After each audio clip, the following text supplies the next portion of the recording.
Mengapa kita beli banyak? Sejak era Tricora dan Duicora, pengadaan 42 jet tempur Rafale dari Prancis dan potensi mendapatkan 36 jet tempur mutakhir F-15ID dari Amerika Serikat merupakan yang terbesar.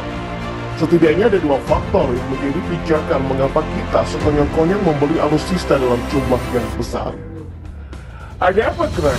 Dan mengapa harus sekarang? Yang pertama karena kondisi sebagian alutsista TNI sudah mundur serentak, dan yang kedua sangat mendesak adalah ancaman terhadap kedaulatan teritori kita sudah di depan mata. Silakan datang ke Natuna, suasana di sana sudah siaga satu, maka telinga kita yang bernama radar dan UAV bekerja non-stop. Siang malam untuk sejumlah patroli Bakamla, KRI dan pesawat tempur mengamati gerak-gerik jurang Sili dan Bandar. Kita membeli 42 jet tempur Rafale edisi terakhir dari Prancis untuk menghadapi dinamika kawasan Laut China Selatan atau LCS yang selalu panas dingin dengan durasi terus-menerus dan jangka panjang. Pengadaan 42 jet tempur ini adalah bagian dari diplomasi militer Indonesia, karena dengan cara ini gaung diplomasi akan menggema ke segala arah. Rafale dan F-15ID sangat pantas menjadi kekuatan strategis TNI di garda terdepan di benteng kehormatan teritori Natuna. Lantas bagaimana dengan Sukhoi Su-2730 kita? Rafale, F-15 dan Sukhoi punya peran masing-masing. Arahnya ke depan Rafale dan F-15 yang akan menjadi lawan tanding pengusung LCS. Sebab Sukhoi kita satu perguruan dengan pihak sono, bahkan dia sudah punya Su-35. Nah, saat ini kita punya 28 jet tempur Hawk buatan Inggris yang dibeli pada tahun 90-an dibagi menjadi dua skuadron, yaitu skuadron Elang Katulistiwa Pontianak dan skuadron Black Panther di Pekanbaru. Waktu beli jumlahnya 40 unit. Karakter jet tempur ini bukan untuk superioritas udara karena kecepatan dan kemampuan manuvernya terbatas untuk land attack. Nah, usia pakai sudah mendekati 30 tahun. Saat ini secara umur, teknis, dan teknologi tidak punya kekuatan deterrence. Kekuatan pukul TNI Angkatan Udara saat ini bertumpu pada 33 jet tempur F-16 dan 16 jet tempur Sukhoi tergabung dalam 3 skuadron tempur strategis, Iswahyudi FVB F-16, Hasanuddin FVB yaitu Sukhoi, dan Rosmin Nuryadin FVB F-16.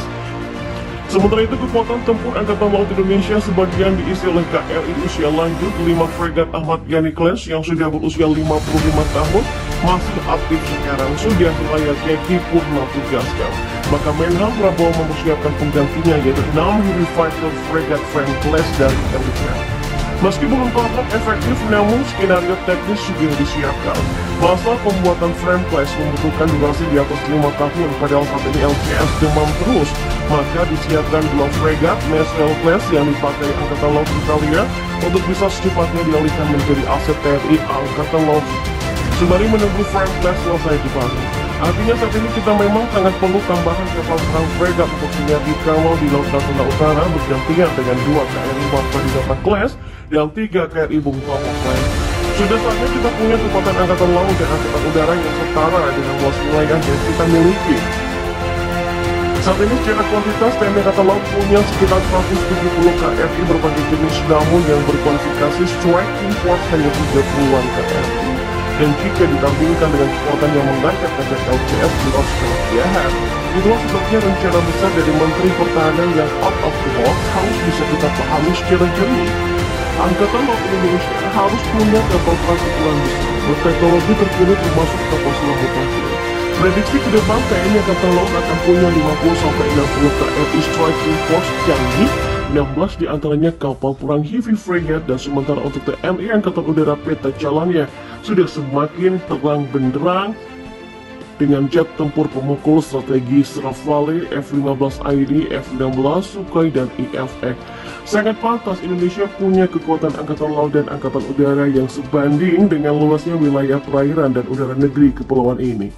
Diplomasi militer Indonesia dengan penguatan militer yang sangat hebat di masa Tricora telah membuktikan kekuatan tawar di PBB.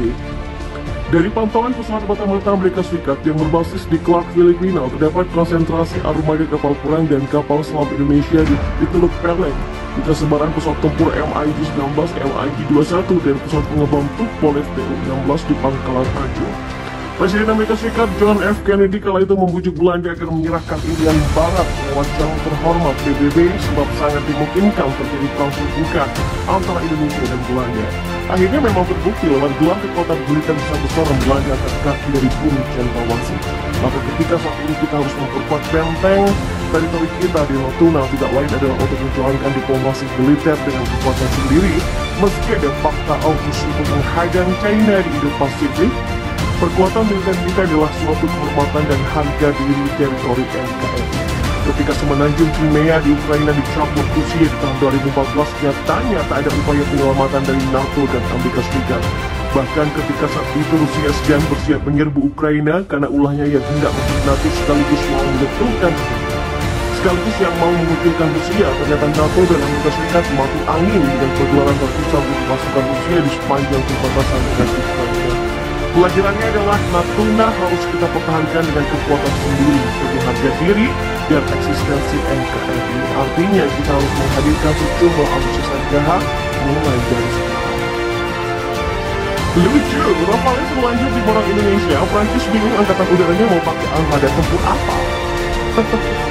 Ya, Indonesia berhasil memborong 42 unit jet tempur Rafale Prancis untuk TNI Angkatan Udara.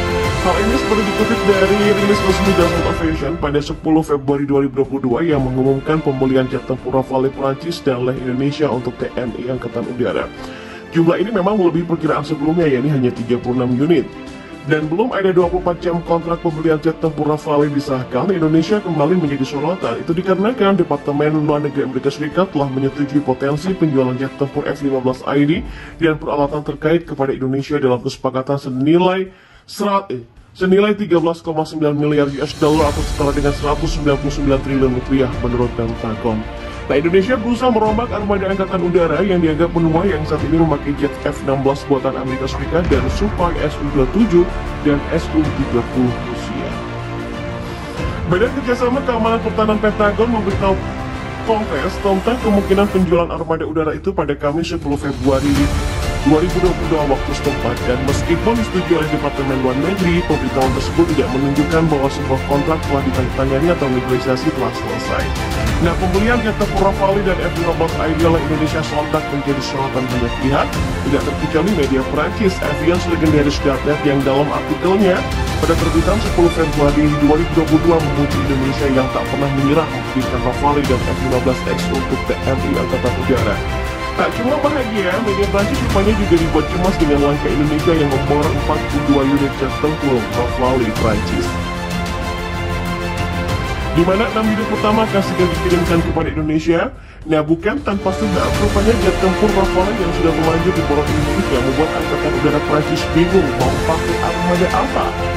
Apakah pengiriman 6 pesawat pertama tidak akan merugikan Angkatan Udara dan luar angkasa Prancis yang juga sangat membutuhkan pesawat baru? Semakin banyak kontrak yang mengikuti satu sama lain, maka semakin banyak penerbangan militer Prancis tampaknya telah menjadi semacam variabel penyesuaian bagi pemodal dan juga produsen. Rafale F4 ditemukan untuk kinerja yang baik dari Angkatan Udara kita di tahun-tahun mendatang, dan tidak dilakukan lagi, kita akan punya dalam beberapa bulan atau tahun yang akan datang. Jawaban konkret untuk dua pertanyaan ini ditulis Aviance Legendaris.net dalam artikelnya. Rafale F4 yang digadang-gadang akan dibeli oleh Indonesia menjadi jet tempur paling tangguh dari keluarga Rafale yang dikembangkan oleh Prancis. Standar F4 menandai langkah baru yang datang setelah standar F1, khususnya untuk pesawat pertama Angkatan Laut Prancis. F2 adalah kemampuan udara ke darat dan udara ke udara. F3 dan F3R keserbagunaan yang diperluas, kata Dassault Aviation. Dan dikutip dari Aerotion Times, Angkatan Udara Prancis mengharapkan Dassault untuk menerapkan standar F4 dalam 2 tahap. Yang pertama pada tahun 2023 dan yang kedua pada tahun 2025. Versi F4 sendiri akan secara signifikan meningkatkan kemampuan siluman pesawat tempur generasi 4,5 yang meskipun hadir dalam versi sebelumnya sampai batas tertentu gagal bersaing dengan pesawat tempur generasi kelima.